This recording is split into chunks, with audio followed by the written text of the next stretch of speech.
వైద్య ఆరోగ్య శాఖలో కీలక సంస్కరణలు తీసుకురానున్నట్లు వైద్య ఆరోగ్య శాఖ మంత్రి దామోదర రాజనరసింహ తెలిపారు. రోడ్డు ప్రమాదాల్లో గాయపడిన వారికి ప్రైవేట్ ఆసుపత్రుల్లో ₹1,00,000 వరకు ఉచిత వైద్యం అందించే పథకంపై కసరత్తు చేస్తున్నట్లుగా ఆయన తెలిపారు. క్షతగాత్రులకు అత్యవసర వైద్య చికిత్సకు ప్రైవేట్ ఆసుపత్రులకు తరలిస్తే వారికి ₹1,00,000 వరకు ఖర్చులను ప్రభుత్వం భరిస్తుందన్నారు. ఈ పథకం విధి విధానాలను త్వరలో ఖరారు చేస్తామని చెప్పారు.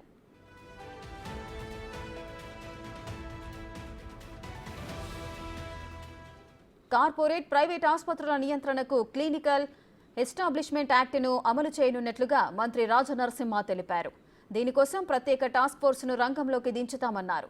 రానున్న 15 రోజుల్లో ప్రైవేట్ ఆసుపత్రుల్లో తనిఖీలు మొదలవుతాయని చెప్పారు.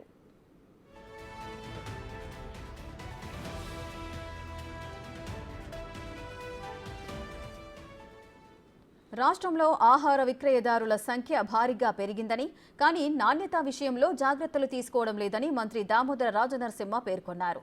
హోటళ్లు, రెస్టారెంట్లపై దాడులు నిర్వహించేందుకు టాస్క్ ఫోర్స్ బృందాన్ని ఏర్పాటు చేయనున్నట్లుగా ఆయన తెలిపారు.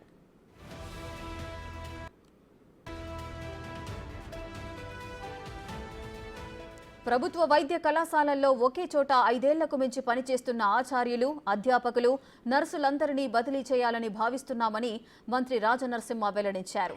స్పౌజ్ విషయంలో విద్యాశాఖలో అమలవుతున్న నిబంధనను వైద్య శాఖలో కూడా పాటించాలని యోచిస్తున్నట్లుగా తెలిపారు. ప్రజారోగ్య సంచాలకులు, డ్రగ్ కంట్రోల్ డైరెక్టర్ వంటి కీలకమైన పోస్టుల మంజూరుకు త్వరలో జీవో విడుదల చేయనున్నట్లుగా ఆయన చెప్పారు.